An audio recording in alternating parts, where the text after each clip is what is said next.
Hello, everybody. Welcome back to the Sippin' on Stories podcast with me, Mandy Corey, your host. I'm so delighted that you're here today. How is everybody doing? I am feeling pretty good. This has been so fun. You guys, if you have a story, I'm going to tell you again. If you have a story that you would like to share on the Sippin' on Stories podcast, please go over to my Instagram page, Sippin' on Stories podcast. And there you will find a highlight that says, submit a story. Click into that, and there will be a Google form that you can fill out to let me know, and I can get back to you. If you don't have an Instagram, you can also email me at sippinonstoriespodcast@gmail.com, and I can get back to you there. For today's episode, we have my lovely grandpa who came on and shared a story from his life. Let me just preface that at the very beginning of this episode, we are talking about, well, we always talk about, favorite drinks, and he starts talking about Cheetos. And in the episode, I briefly mentioned, oh, yeah, we know about the Cheetos, but then we don't actually explain what we mean by the Cheetos, so I'm going to explain that for you, so that when you get to that part, you know what we're talking about, and this way you can get, just a little look into my life growing up. So my mom, whenever we would go on road trips, big or small, and she still does this to this day, she would get a bag of Cheetos. And her goal with the Cheetos was to see how long she could eat that Cheeto. She wouldn't chew it. She would just kind of suck on it and see how long it would last. And she says that her record is 61 miles with one Cheeto in her mouth. And she's very proud of that. And you know what? I'm happy for her. But for me, I'd rather just plow through a bag of Cheetos and a chocolate bar and a soda or whatever else I have grabbed for my road trip. So that is what she's talking about with the Cheetos when you get to that part. But with that, grab your drink, grab your treat, grab your Cheetos, and listen to my grandpa's story for today's episode of the Sippin' on Stories podcast.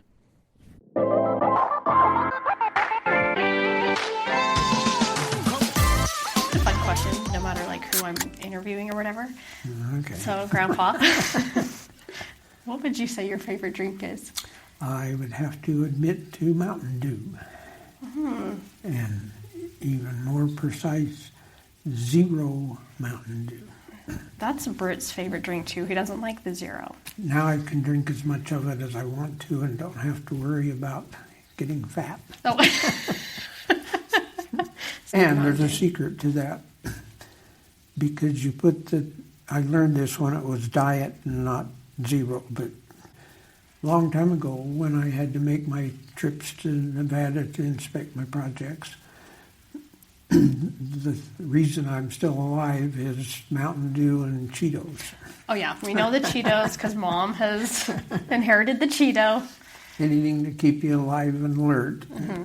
And most soft drinks, after a little while, they lose their fizz, they get warm, they just don't taste right. Mountain Dew, to me, it doesn't matter. I can let it sit 2 days and still enjoy drinking Mountain Dew. Oh, mm-hmm. And so I get a nice big thing of Mountain Dew and drive 8 hours to Nevada, and I'm still alive. Mm-hmm. Well, that's good because, I feel that's one of the things with Mountain Dew, I've told Britt, is I feel like Mountain Dew loses the fizz and that I don't like the flavor as much, but the fizz I feel like is what I like about the soda. That doesn't seem to bother me, but I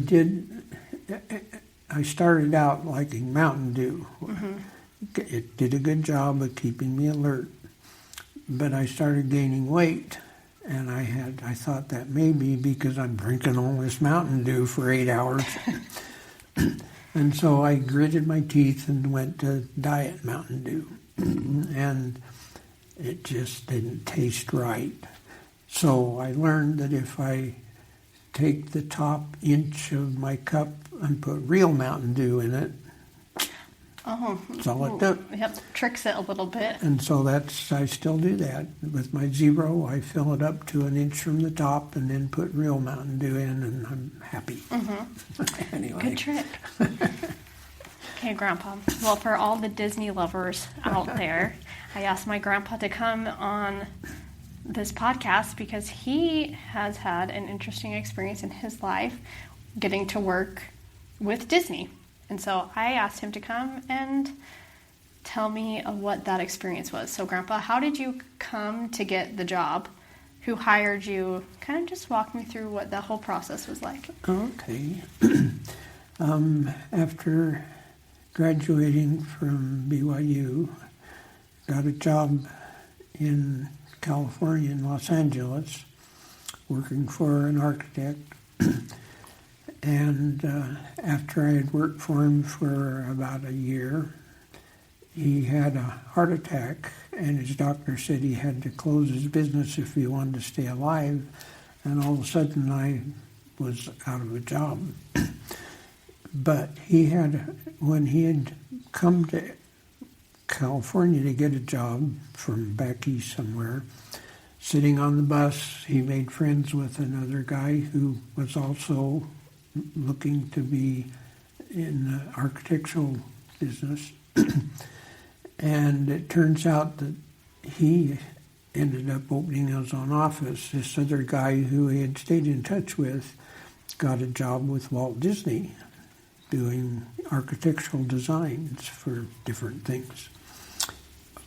Or something. I'm not even sure what he actually did. So my boss, understanding that he was causing me to be out of a job, called his friend and said, "Is there any chance that there's space that you need any help architecturally in Disney's operation?" How far, was Disneyland open already? Or okay, what year was this?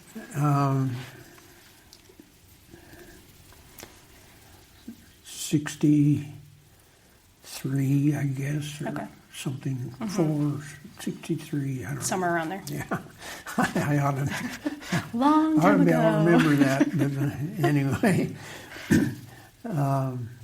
He said, "We have just acquired and got clearance to do Disney World in Florida." Okay, so Disney World was not open. Right. They had finally managed to secretly buying all the properties. Nobody there knew there was going to be a Disneyland. They sold their property and then found out they could have probably got 5 times more. No kidding. It was just swampland, I guess. But anyway, so he said, "Yes, we've actually, perfect timing, we need to hire 40 people in there to do architectural work, not only for the new Disney World, but we are going to be adding some things to Disneyland here in Anaheim."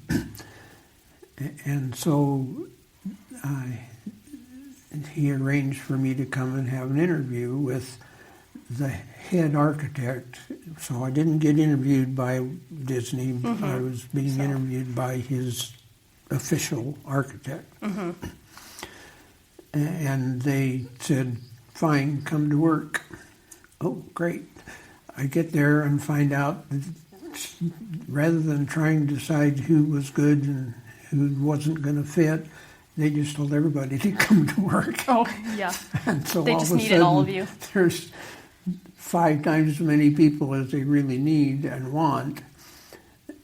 And the deal was they were going to just see over a month's period of time how people fit in. Pause. When you found out that it was working with the Disney, was that exciting to you? Were you aware of Disney? Or did it just feel like another job, kind of? No, it was really quite exciting. Mm-hmm. I didn't know what I'd be doing specifically, other than something to do with construction. But I thought, this is really cool to actually have something to do with Disneyland and Walt Disney. Because, your whole life you've watched Disney World on TV or whatever it was The Disney called. Movies? Pardon? The Disney movies? Is that what you're saying? the hour show. Wonderful World of Disney? Yeah. Yes. Right. And the movies that had come out. Anyway, it just seemed like it would be kind of cool. Plus, I had a job. Yeah. You weren't going to lose your job. Be destitute. If they wanted me to mop floors, I didn't care. I had to wait. Yeah. I would have cared, but anyway, I wasn't being picky. But I had absolutely no idea what I would be doing. I just knew I had a job. And I didn't know until during that first week that I didn't really have a job. I was sort of... You were being interviewed by your right, work. I was being interviewed by what I actually did. And that was quite nerve-wracking. Of course. And then we were getting paid monthly. And so when payday comes along, they were calling names to come in and have a little interview with the architect. And your people can't see my fingers quoting on the quote, architect, unquote. Unquote. And most of them are coming back crestfallen, finding out that they didn't have a job. And I'm thinking, Dang it. I don't really want to go in here. Yeah. But they finally called my name, and I went in, and they said, "No, come back. You're hired." So I was one of the 40 that got to be permanent Disney designers. I wasn't licensed yet, so I wasn't an architect. Okay. I was an architectural design person, working towards qualify, because you have to work 8 years before you could actually take the exam and I didn't know that. or get a degree from a licensed architect school, and then 3 years of working for an architect. So either way, I was in the process, along with most of the other people that I was working with, really. Actually, it's interesting. I hadn't really thought hard about that. I think there were only 2 licensed architects Really? in the entire Disney operation, and there were a lot of us working. Yeah, that's interesting. I hadn't really It was your thought hard creative about minds that they Yeah. valued more. So, anyway, I finally found out I had a real job, and I almost immediately after that, well, not almost, that was Friday, and Monday had a meeting with Walt Disney. Was it just Walt, or was it like a group of people? No, it was the head architect had decided to assign me and a guy named Ed Aguilar to... Named what? Ed Aguilar. Oh, Ed Aguilar. Okay. Yeah. Who I didn't know from Adam. Of course. We met at the same...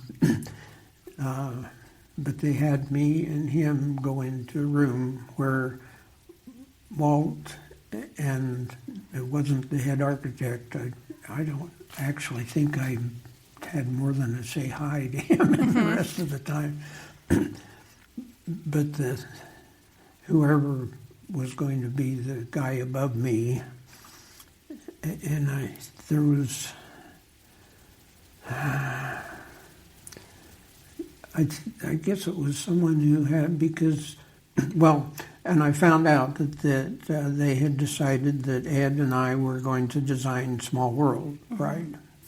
In that, before you had gone into that meeting, they had decided that. They had, yeah. I didn't until I got in the room, and they had all this stuff showing, little parts and pieces of the Small World ideas. And what was it like when you met Walt? What was he like? I was completely amazed that he was just a normal guy. Just a regular person, I know. I mean, Walt Disney. Yeah. You know, you see and hear of all this stuff, and yet he was Just a man. He was a lot older than me, so he was kind of like a grandpa type of personality to me. But he didn't have any air about him. He didn't act like he was better than you or more important than you. And he was, right from the start, I was and continued to be impressed with how he could make you feel like he really wanted to find out what you could do and wanted to do and your ideas about how to do it and whatever. Kind of made you feel like important. Yeah, made me feel like I must know what I'm doing. There's a reason that you're here. I must know what I'm doing if he thinks I know what I'm doing. Even if I don't. Because here's somebody that had managed to, and I found out, and I heard lots of stories about Walt Disney and what a bad employer he was and mean to people and all kinds of, no way. Mm-hmm. He's just not that kind, wasn't that kind That wasn't of your guy. experience at all. Or if he was doing it on another.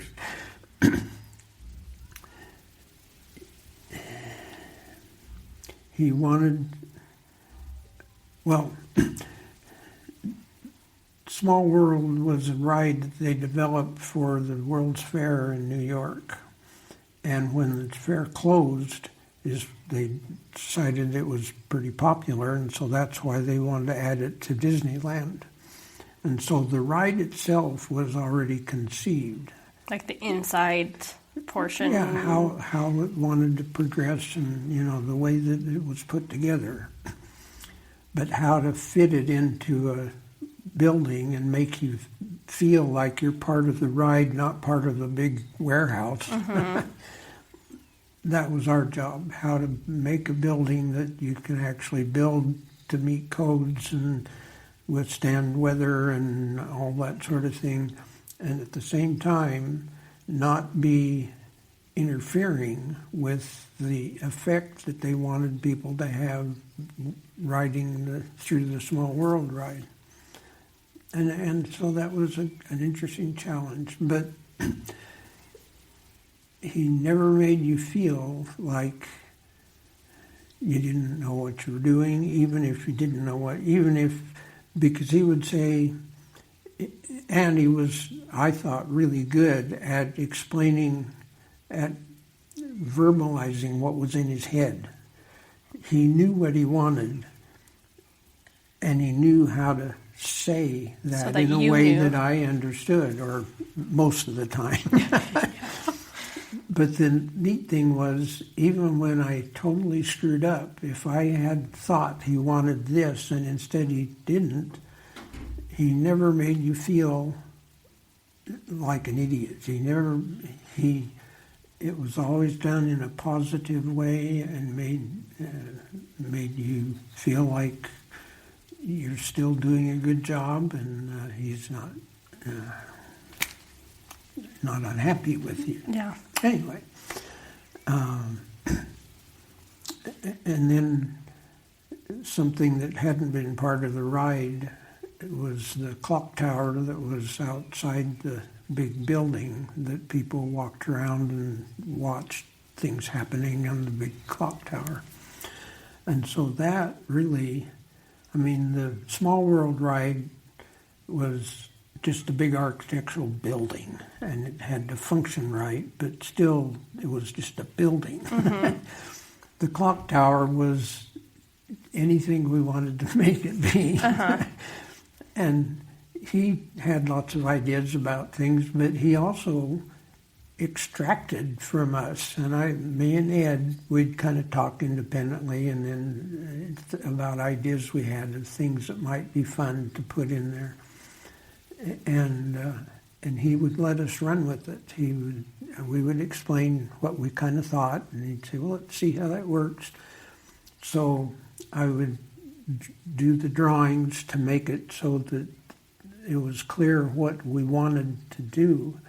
And then we would give that to the model shop, who would build a model of that. And then Walt would evaluate it based on because he could not, and he was first to admit, he couldn't read blueprints. Yeah. He had no idea what we had drawn.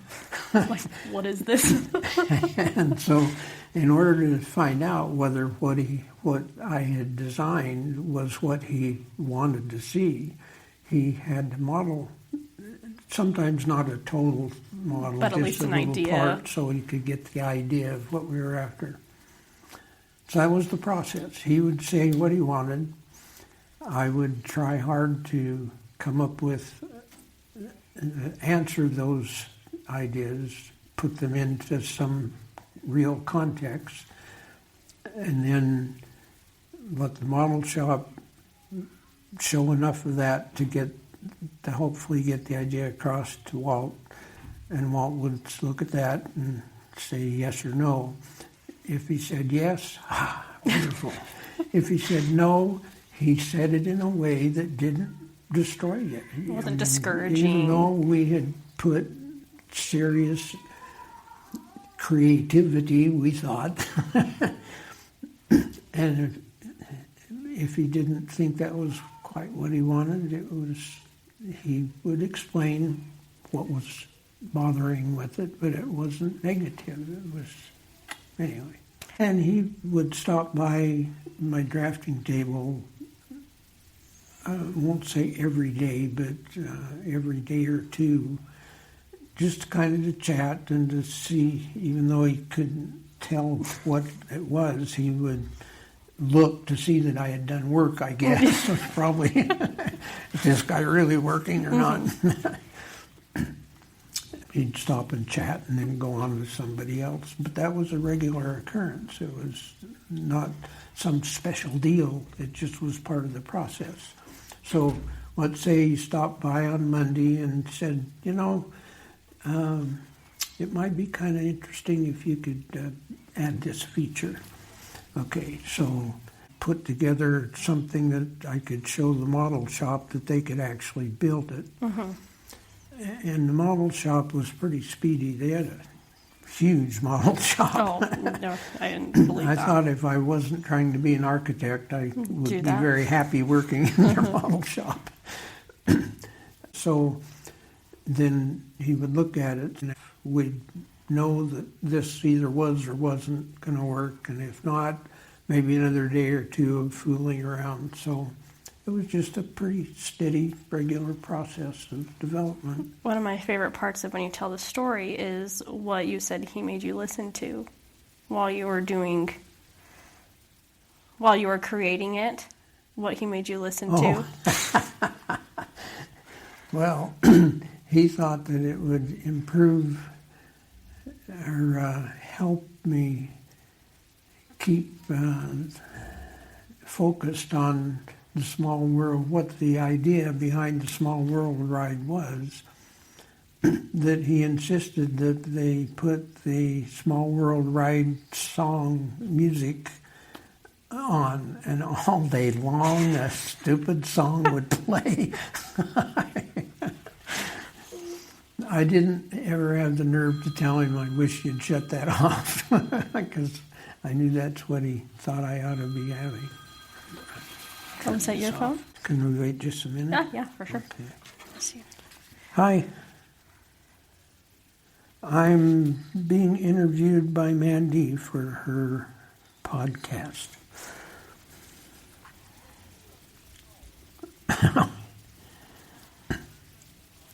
Okay. All right. See you soon. Bye. She ready for you to be home? Yeah. Take. Okay, anyway, so also what I'm wondering, so from the time you're hired to getting It's a Small World to the time that it is complete, the project has been done, about how long was that? About a year and a half. Okay. Oh, yeah. Mixed into that, which didn't stop the development of it, but there was gaps where we would work on stuff and then they would build stuff, and then there'd be some questions or more work that, again, he would see in reality and say, I ought to do it this way. Mm-hmm. It didn't bother him a bit. He wanted what he thought he wanted, and obviously that worked because he's been a success at it. So in between that process, I did get a chance to work on some of the Pirates, the Caribbean ride too. Mm-hmm. So, and you did a bridge in that, right? Yeah, the scene with the bridge I understand that they're not doing this now, but they were auctioning girls off on the bridge. I guess they've decided that's not politically correct now. Did they just tell you, oh, we need a bridge? Or did you say, like, oh, this would be good in here? No, they had the idea pretty much. That was more of a do-it thing than an inventive thing or a design thing. They knew they wanted the bridge, and river, of course, and then a scene of buildings in the background. I can sort of claim credit for the burning buildings because I thought it'd be kind of cool to have flames behind them because they're supposed to be these bad guys tearing up the place. So anyway. Yeah, that's really cool. What was it like the first time that you saw, like once the ride had been complete? Yeah. What was that like for you? That's pretty exciting, actually. Yeah. I couldn't help always thinking, I wonder what other people think. Well, I feel like it's pretty iconic. But I thought I just enjoyed actually seeing. It seemed like it came together just like I thought that he wanted it to come together. It certainly pleased me. Oh, yeah. I went to Disney World last year, and I didn't notice, or I didn't realize that the It's a Small World rides looked a little different on the, well, in my head I thought it was going to look exactly the same as in Disneyland. Oh. So did they do those two rides at the same time? I don't know, because Disney World was opened later. Did they basically just reuse your same one for the Disney World as well? You know, I have no idea. I'm not sure. Because I've got no inside track on since we left. Yeah. What did they, but when you were done, were they just like, okay, we have completed these projects, we don't need you anymore? Or how did that end?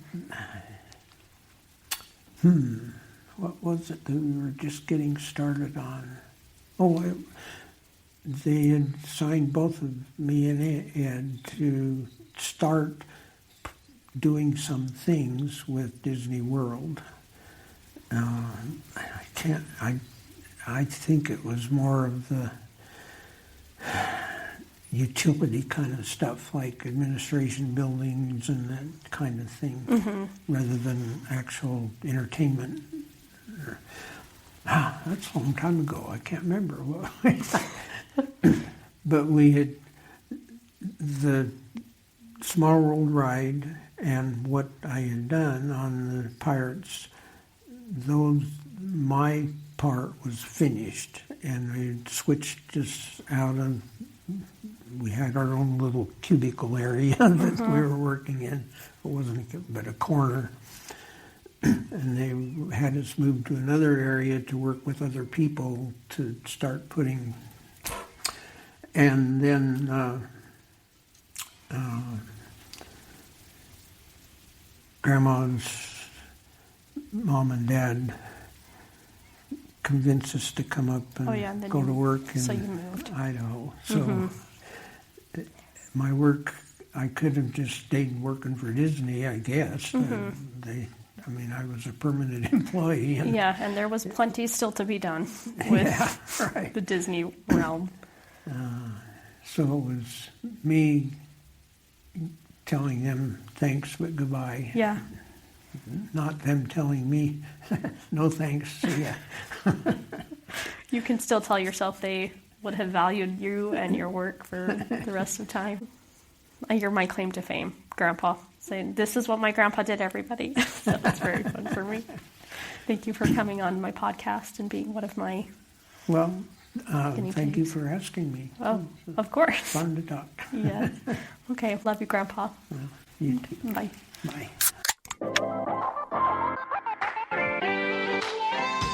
Isn't my grandpa just so cute? I love him so much, and he's just so fun and so cute. Okay, you guys. So we're going to do another segment of what am I sipping on right now?